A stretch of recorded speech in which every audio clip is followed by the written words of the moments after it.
نحمده ونصلي على رسوله الكريم اما بعد فاعوذ بالله من الشيطان الرجيم بسم الله الرحمن الرحيم رب اشرح لي صدري ويسر لي امري واحلل عقدة من لساني يفقهوا قولي رب زدني علما اللهم فقهنا في الدين اللهم إنا نسألك حبك وحب من يحبك والعمل الذي يبلغنا حبك اللهم إني أسألك الثبات في الأمر والعزيمة على الرشد وأسألك شكر نعمتك وأسألك حسن عبادتك وأسألك قلبا سليما وأسألك لسانا صادقا وأسألك من خير ما تعلم وأعوذ بك من شر ما تعلم وأستغفرك لما تعلم إنك أنت علام الغيوب اللهم ارزقنا إخلاص الہی آمین۔ لیسن نمبر 153 سورۃ الکہف، آیت نمبر 45 to 59 انشاءاللہ۔ اللہ سبحانہ تعالیٰ فرماتے ہیں وَضْرِبْ لَهُمْ، اور بیان کرو ان کے لیے، مثل الحیات الدنیا، دنیا کی زندگی کی مثال، ایسی دنیا جو زوال پذیر ہے، فنا پذیر ہے اور ختم ہو جانے والی ہے۔ اور بیان کرو ان کے لیے دنیا کی زندگی کی مثال، کما ان جیسے پانی، انزلناہ اتارا ہم نے اس کو، من السماء آسمان سے۔ یہ دنیا جو زوال پذیر ہے، فنا پذیر ہے، ختم ہو جانے کے اعتبار سے ایسی ہے جیسے کہ بارش کا پانی۔ یہاں پر کما ان سے مراد بارش کا پانی ہے جسے اللہ تعالیٰ نے آسمان سے اتارا ہے۔ اس آیت میں اللہ سبحانہ تعالیٰ نبی اکرم صلی اللہ علیہ وسلم سے کہہ رہے ہیں کہ آپ لوگوں سے بیان کریں۔ کیا بیان کریں؟ دنیا کی زندگی کی مثال بیان کریں کہ یہ دنیا کس طرح سے ختم ہو جائے گی، جیسے پانی جسے ہم نے آسمان سے اتارا۔ فاختلطا، تو مل جل گئی۔ فاختلطا کا جو لفظ ہے اس کا معنی ہوتا ہے دو یا دو سے زائد چیزوں کا ملنا، بہی ساتھ اس کے، یعنی اس پانی کے ساتھ۔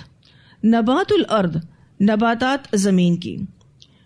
نباتو کا جو لفظ ہے اس کا معنی زمین سے اگنے والی چیز۔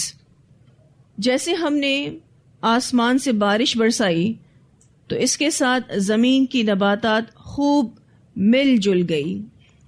فاصبح، تو وہ ہو گئی، حشیمن، ریزہ ریزہ۔ حشیمن کا جو لفظ ہے ہا شین میم سے ہے، توڑنے کو کہتے ہیں، اور حشم روٹی کو توڑنے کے لیے بھی لفظ استعمال ہوتا ہے، اسی سے ہی لفظ ہاشم نکلا ہے۔ نبی اکرم صلی اللہ علیہ وسلم کے فور فادرز میں سے جو ہاشم تھے وہ لوگوں کو شوربے میں روٹی کے پیسز کر کے کھلایا کرتے تھے۔ جو بھی حاجی آتے تھے ٹریولنگ کر کے تو ان کو وہ یہ اسپیشل فوڈ کھلایا کرتے تھے، اسی وجہ سے ان کا نام ہاشم پڑ گیا تھا۔ حشام کا معنی ہوتا ہے سخاوت کرنے والا۔ خیر یہ لفظ تو آگے جا کے دوسرے معنوں میں جا رہا ہے، لیکن فی الوقت آپ یہاں پر حشیمن کا لفظ پڑھ رہے ہیں اور اس کا معنی ہوتا ہے ریزہ ریزہ، یعنی توڑنا۔ تذروہ الریاح، اڑاتی ہے اس کو ہوائیں۔ پھر یہ نباتات کیسے ہو جاتے ہیں؟ ریزہ ریزہ ہو جاتے ہیں اور ان کو ہوائیں اڑاتی پھرتی ہیں، ان کا کوئی ٹھکانہ نہیں ہوتا۔ ہوائیں ان کو اڑا لے جاتی ہیں، کبھی دائیں طرف گراتی ہیں، کبھی اٹھا کر بائیں طرف گرا دیتی ہیں۔ وَكَانَ اللَّهُ، اور ہے اللہ تعالیٰ، عَلَى كُلِّ شَيْءٍ، ہر چیز پر، مقتدرا، قدرت رکھنے والا۔ دنیا میں یہ سبزہ ہمیشہ نہیں رہتا۔ دنیا کی زندگی کی حقیقت کو اس آیت میں بیان کیا جا رہا ہے۔ انسان پہلے جوان ہوتا ہے اور وہ اس جوانی میں طاقت، نعمتیں اور دنیا کی رونقیں جمع کرتا ہے، ہر طرف اسے ہریالی نظر آتی ہے، لیکن یہ سب کچھ ایک دن ختم ہو جائے گا. لوگ عموماً یہ بات بھول جاتے ہیں، اسی وجہ سے دنیا میں پڑے رہتے ہیں، کبھی گھر کی آرائش میں، کبھی اولاد کے پیچھے، کبھی شوہر کے پیچھے، کبھی شوہر بیوی کے پیچھے، کبھی خواہشات کے پیچھے. یاد رکھنے کی ضرورت ہے کہ یہ سب دنیا کی رونقیں ہیں، ان سب نے ایک دن ختم ہو جانا ہے. تو دنیا کی نعمتوں کی بے ثباتی کو مثال سے واضح کیا جا رہا ہے کہ آج آپ کو دنیا میں بہت ساری رنگینیاں نظر آ رہی ہیں، لیکن یہ زوال پذیر ہونے والی ہے. اور اس کی مثال بارش کے اس پانی کی مانند دی گئی ہے جسے اللہ تعالیٰ آسمان سے نازل کرتا ہے. اس پانی کی وجہ سے زمین کے پودے لہلہا اٹھتے ہیں، پھر کچھ دن بعد وہ پودے خشک ہو کر اور ٹوٹ پھوٹ کر بھس بن جاتے ہیں، جنہیں ہوائیں ہر طرف اڑا لے جاتی ہیں. تو جو بھی دنیا کی پوجا کر رہا ہے، دنیا کے پیچھے پڑا ہوا ہے، ایسے لوگوں کی مثال بھی پھر یہی ہے کہ انہیں یہاں جو اسٹیٹس ملا ہوا ہے وہ اس پودے کی مانند ہے جو ابھی ہرا ہے، لہلہا رہا ہے، لیکن ایک وقت آئے گا کہ یہ پودا سوکھ جائے گا. تو بالکل اسی طرح سے اس شخص کا اسٹیٹس بھی ایک ٹائم آئے گا کہ ختم ہو جائے گا. تو یہ دنیا اپنے زوال، فنا، خاتمے اور بربادی کے لحاظ سے کس جیسی ہے؟ آسمانی بارش جیسی ہے جو زمین کے دانوں وغیرہ سے ملتی ہے اور بے شمار پودے لہلہانے لگتے ہیں. تر و تازگی اور زندگی کے آثار ہر چیز پر ظاہر ہونے لگتے ہیں. بالکل اسی طرح سے جب انسان جوان ہوتا ہے اور بے شمار نعمتیں اس کے آس پاس ہوتی ہیں، اس کو لگتا ہے یہ دنیا ختم ہی نہیں ہوگی، یہ تو ہمیشہ کے لیے ہے. اور نہ اس کا مرنے کا دل کرتا ہے، نہ اس کا یہ دل کرتا ہے کہ یہ دنیا اس کے پاس سے جائے، نہ اس کا جانے کا دل کرتا ہے اس دنیا سے. لیکن ہوتا کیا ہے، کچھ دنوں میں سب کچھ ختم ہونے لگتا ہے. تو اللہ تعالیٰ ہر چیز پر قادر ہے. جو اللہ اس دنیا کی کھیتی کو سرسبز کر سکتا ہے، وہ اس کھیتی کو ختم بھی کر سکتا ہے. بالکل اسی طرح سے اللہ سبحانہ تعالیٰ جیسے ہمیں دنیا میں لائے ہیں، ویسے اس دنیا سے ہمیں لے بھی جائیں گے. ہر چیز کا اینڈ ہے، ہر چیز ختم ہو جائے گی. سورہ حدید کی آیت نمبر 20 میں اللہ سبحانہ تعالیٰ فرماتے ہیں، اعلموا انما الحیات الدنیا لعب ولہو وزینہ وتفاخر بینکم وتکاثر فی الاموال والاولاد کمثل غیث اعجب الکفار نباتہ ثم یہیج فتراہ مصفرا ثم یکون حطاما وفی الآخرۃ عذاب شدید ومغفرۃ من اللہ ورضوان وما الحیات الدنیا الا متاع الغرور. جان لو کہ بے شک دنیا کی زندگی اس کے سوا کچھ نہیں کہ ایک کھیل ہے اور دل لگی ہے اور بناؤ سنگار ہے، اور تمہارا آپس میں ایک دوسرے پر بڑائی جتانا ہے اور اموال اور اولاد میں ایک دوسرے سے بڑھ جانے کی کوشش کرنا ہے. اس بارش کی طرح جس سے اگنے والی کھیتی نے کاشتکاروں کو خوش کر دیا، پھر وہ پک جاتی ہے، پھر تو اسے دیکھتا ہے کہ زرد ہے، پھر وہ چورا بن جاتی ہے، اور آخرت میں بہت سخت عذاب ہے، اور اللہ کی طرف سے بڑی بخشش اور خوشنودی ہے، اور دنیا کی زندگی دھوکے کے سامان کے سوا کچھ نہیں.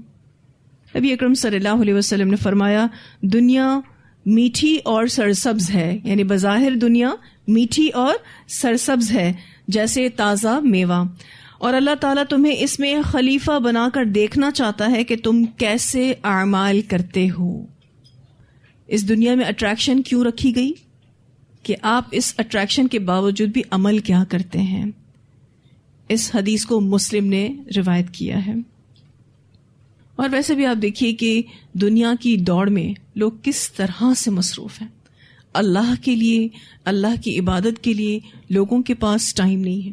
ایون قرآن پڑھنے والے لوگوں کے پاس بھی اللہ کا ذکر کرنے کے لیے ٹائم نہیں. ایسے بہت سے قرآن پڑھنے والے یہ کہتے ہوئے ملیں گے کہ ہمیں ذکر کرنے کا ٹائم نہیں ملتا. حالانکہ اللہ سبحانہ تعالیٰ نے الحمدللہ ہمیں جو نعمت عطا کی ہے نا اس دنیا میں رہتے ہوئے، یہ نعمت دنیا کی ساری نعمتوں سے بڑھ کر ہے. کون سی نعمت؟ قرآن کی نعمت. اور آپ کو جو شوق دے دیا اللہ تعالیٰ نے کہ آپ قرآن پڑھیں اور اس پر عمل کریں، یہ تو نصیب والوں کو ہی نصیب ہوتا ہے. اللہ نے الحمدللہ ہمیں اپنے کلام کے لیے چن لیا ہے. اس بات پر ہم اس کا جتنا بھی شکر ادا کریں، باوجود اس کی کہ ہم بھی دنیا میں رہتے ہیں اور اللہ تعالیٰ نے ہمیں بھی بے شمار نعمتیں عطا کی، لیکن اللہ تعالیٰ نے ہمیں یہ احساس دے دیا ہے کہ قرآن جیسی نعمت کوئی اور ہے ہی نہیں. اور اس نعمت کی وجہ سے، اس قرآن کی نعمت کی وجہ سے اللہ تعالیٰ نے ہمارے دل میں اس بات کا بھی احساس ڈالا ہے کہ جو کچھ بھی ہمارے پاس ہے وہ سب اللہ کی طرف سے، اس میں ہمارا اپنا کوئی کمال نہیں ہے. اور ایک وقت آئے گا کہ یہ دنیا ختم ہو جائے گی. جب آپ کو اس بات کا احساس ہو جائے نا کہ جو کچھ بھی میرے پاس ہے ایک وقت آئے گا ختم ہو جائے گا، تو اس میں آپ کبھی بھی دل نہیں لگائیں گے. اس دنیا کو آپ اتنی ہی امپورٹنس دیں گے جتنی امپورٹنس دینی چاہیے، بس اس سے زیادہ آپ نہیں دیں گے. پھر اللہ سبحانہ تعالیٰ فرماتے ہیں المال، مال، والبنون، اور بیٹے، زینت الحیات الدنیا، دنیا کی زندگی کی رونق ہیں. پھر دنیا کی زندگی کی رونقوں کی بات ہو رہی ہے اور دو چیزوں کو ہائی لائٹ کیا گیا ہے، مال اور بیٹے. اس سے پہلے والی آیت میں دنیا کی بے ثباتی کو ایک مثال سے سمجھایا گیا، اور پھر مزید فرمایا کہ مال اور اولاد تو صرف دنیا کی زندگی کی زینت ہے. انسان ان دونوں نعمتوں سے صرف دنیا کی زندگی میں مستفید ہوتا ہے، یعنی فائدہ اٹھاتا ہے اور عزت اور شرف حاصل کرتا ہے. والباقیات الصالحات، اور باقی رہنے والیاں نیکیاں ہیں، خیرون، جو بہت بہتر ہیں، عند ربک، آپ کے رب کے نزدیک، ثواباً، ثواب کے اعتبار سے، وخیرون، اور بہت بہتر ہیں، املا، امید کے اعتبار سے. آخرت میں تو صرف نیک اعمال ہی کام آئیں گے، وہاں انہی کے درجات بلند ہوں گے اور وہی لوگ سرخرو ہو کر جنت جیسی ابدی نعمتوں کو پائیں گے. جو دنیاوی زندگی میں صحیح عقائد اور اچھے اخلاق کے ساتھ رہے، اسلام پر پوری طرح سے عمل کرتے رہے اور اعمال صالحہ میں آگے بڑھتے رہے، ایسے ہی لوگ اچھا ثواب پائیں گے اور ان کو اللہ تعالیٰ سے اچھی امید ہے. یہ جو بات ہوئی المال والبنون زینت الحیات الدنیا، زینت کہتے ہیں وہ چیز جس کے ذریعے انسان خوبصورتی حاصل کرتا ہے. مال تو نعمت کے اعتبار سے سمجھ میں آ رہا ہے. یہ بیٹے کیا فائدہ دیتے ہیں؟ یہ بیٹے کماتے ہیں، آرام اور سکون لاتے ہیں. اس وجہ سے لوگوں کو بیٹوں کی محبت محسوس ہوتی ہے، اور اللہ سبحانہ تعالیٰ نے خود بھی بیٹوں کی محبت ڈالی ہے. اللہ سبحانہ تعالیٰ نے خاص الخاص ان دو نعمتوں کا ذکر کیا ہے. اس بات کا ذکر سورہ آل عمران آیت نمبر 14 میں بھی ہم پڑھ چکے ہیں.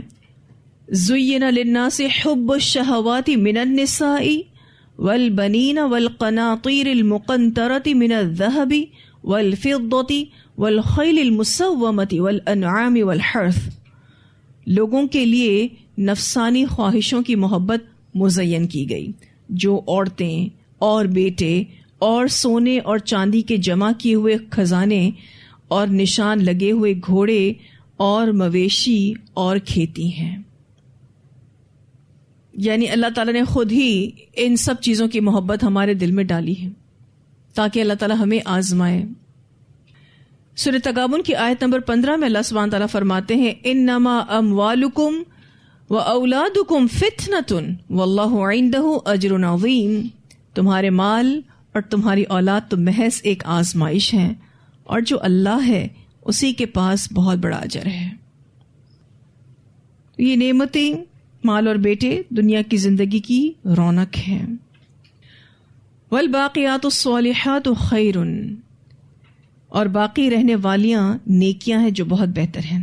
اب الباقیات الصالحات سے کیا مراد ہے؟ ابن عباس رضی اللہ تعالی عنہما کے کئی قول اس بارے میں ملتے ہیں. ایک قول ہے کہ باقیات صالحات سے مراد 5 وقت کی نمازیں ہیں، اور یہ بات تفسیر طبری میں آتی ہے. پھر ابن عباس ہی سے روایت ہے، وہ کہتے ہیں باقیات الصالحات سے مراد یہ کلمات ہیں سبحان اللہ والحمد للہ ولا الہ الا اللہ واللہ اکبر.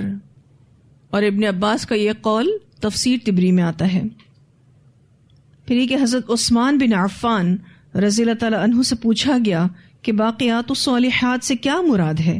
انہوں نے فرمایا کہ ان سے مراد یہ کلمات ہیں: لا الہ الا اللہ وسبحان اللہ والحمد للہ واللہ اکبر ولا حول ولا قوت الا باللہ. اور اسے مسند احمد نے روایت کیا ہے. پوری طویل یہ حدیث آتی ہے. سیدنا عثمان رضی اللہ تعالیٰ عنہ کے غلام حارث بیان کرتے ہیں کہ سیدنا عثمان رضی اللہ تعالیٰ عنہ ایک مرتبہ اپنے ساتھیوں میں بیٹھے ہوئے تھے کہ مؤذن آیا تو آپ نے ایک برتن میں پانی منگوایا جو تقریباً 3 پاؤ تھا. آپ رضی اللہ تعالیٰ عنہ نے وضو کیا اور کہا میں نے دیکھا کہ رسول اللہ صلی اللہ علیہ وسلم نے اس طرح وضو کیا. پھر فرمایا جو میرے اس وضو جیسا وضو کر کے ظہر کی نماز ادا کرے تو اس کے صبح سے لے کر ظہر تک کے تمام گناہ معاف ہوتے ہیں.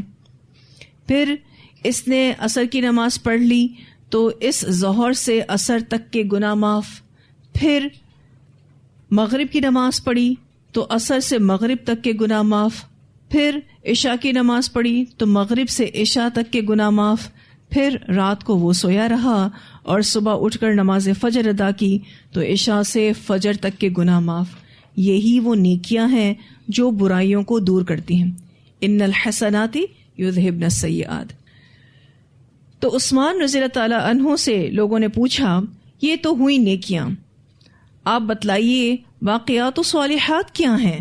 تو عثمان رضی اللہ تعالیٰ عنہ نے فرمایا وہ یہ ہیں لا الہ الا اللہ وسبحان اللہ والحمد للہ واللہ اکبر ولا حول ولا قوت الا باللہ. پوری طویل روایت مسند احمد میں آتی ہے.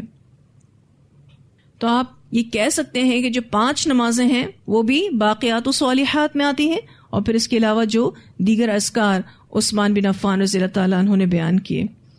ایک اور روایت آتی ہے نبی اکرم صلی اللہ علیہ وسلم نے فرمایا جب انسان فوت ہو جاتا ہے تو اس کے اعمال کا سلسلہ منقطع ہو جاتا ہے، یعنی ٹوٹ جاتا ہے، لیکن 3 چیزیں باقی رہتی ہیں. ایک صدقہ جاریہ، دوسری چیز وہ علم جس سے فائدہ حاصل ہو، اور تیسری نیک اولاد جو اس کے لیے دعا کرے. اسے مسلم نے روایت کیا ہے. یعنی انسان اگر ان 3 چیزوں کا اہتمام اپنی زندگی میں کر کے جائے تو اس کے مرنے کے بعد بھی اس کا نامہ اعمال نیکیوں کے اعتبار سے اپڈیٹ ہو رہا ہوتا ہے. پھر ایک اور روایت آتی ہے نبی اکرم صلی اللہ علیہ وسلم نے فرمایا بہت خوب بہت خوب، یہ 5 چیزیں میزان میں کس قدر بھاری ہوں گی. نمبر 1 لا الہ الا اللہ، نمبر 2 واللہ اکبر، نمبر 3 سبحان اللہ، نمبر 4 الحمد للہ، اور وہ نیک بچہ جو فوت ہو جائے اور اس کا والد اللہ تعالیٰ سے ثواب کی امید رکھے. اور آپ صلی اللہ علیہ وسلم نے فرمایا 5 چیزیں بہت خوب ہیں، جو ان کے ساتھ یقین رکھتے ہوئے اللہ تعالیٰ سے ملاقات کرے گا تو جنت میں داخل ہو جائے گا. وہ اللہ، یوم آخرت، جنت اور جہنم، بعث بعد الموت اور حساب پر ایمان رکھتا ہو. اس سے مسند احمد نے روایت کیا ہے. حدیث کے پہلے حصے میں نبی اکرم صلی اللہ علیہ وسلم نے کیا بتایا؟ کچھ اذکار بتائے، ٹھیک ہے، جس میں پہلا ذکر لا الہ الا اللہ، دوسرا اللہ اکبر، تیسرا سبحان اللہ، اور چوتھا الحمدللہ. اور 5ویں چیز کیا بتائی؟ وہ نیک بچہ جو فوت ہو جائے اور اس کا والد اللہ تعالیٰ سے ثواب کی امید رکھے. یہ 5 چیزیں میزان میں بہت بھاری ہوں گی. تو انشاءاللہ تعالیٰ یہ وہ باقی رہنے والی نیکیاں ہیں جو آپ کو جنت تک چھوڑ کر آئیں گی انشاءاللہ تعالیٰ. ایک روایت ملتی ہے ابن عباس کی، تفسیر طبری میں علی بن ابو طلحہ نے ابن عباس رضی اللہ تعالیٰ عنہما سے روایت کیا ہے کہ باقیات الصالحات سے مراد اللہ کا ذکر، لا الہ الا اللہ واللہ اکبر وسبحان اللہ والحمد للہ وتبارک اللہ ولا حول ولا قوت الا باللہ استغفر اللہ صلی اللہ علی رسول اللہ.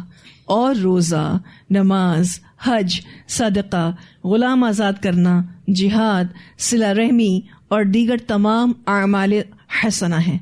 پس وہ باقیات و صالحات ہیں جو اپنے انجام دینے والوں کے لیے جنت میں اس وقت تک باقی رہیں گی جب تک آسمان اور زمین باقی رہیں گے.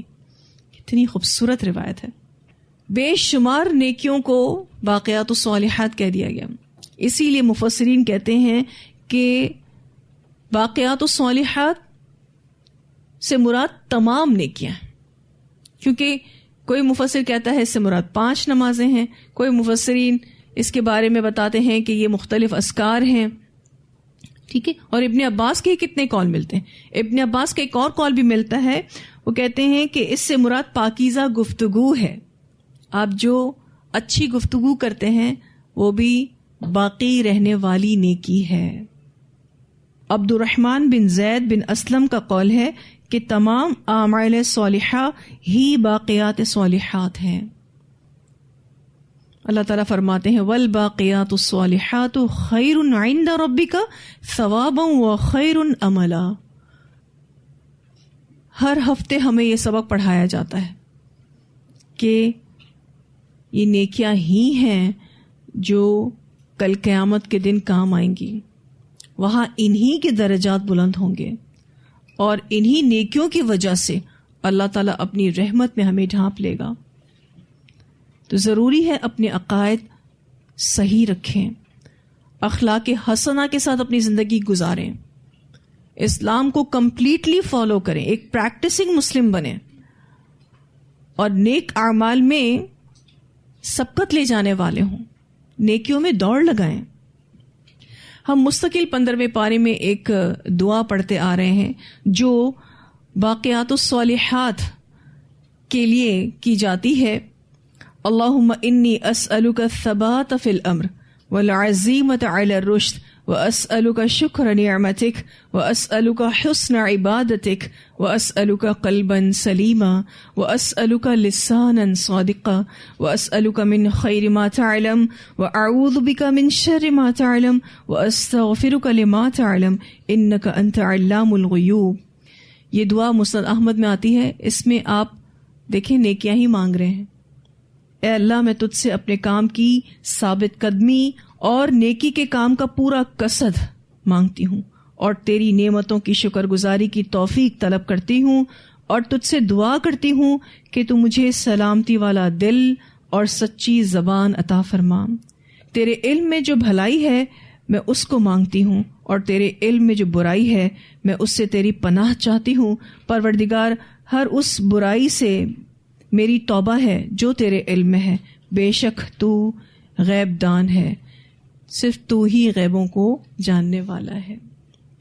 تو یہ وہ دعا ہے جو ہم باقی رہنے والی نیکیوں کے لیے مانگتے ہیں. اس دعا کو کوشش کریں کہ یاد کر لیں. اللہ سبحانہ تعالیٰ انشاءاللہ تعالیٰ ہمارے نامہ اعمال میں بے شمار نیکیاں جو باقی رہنے والی ہیں وہ عطا کرے گا، کیونکہ نیکی کی توفیق اللہ کی طرف سے ہے اور برائیوں سے بچنے کی طاقت بھی اللہ کی طرف سے ہے.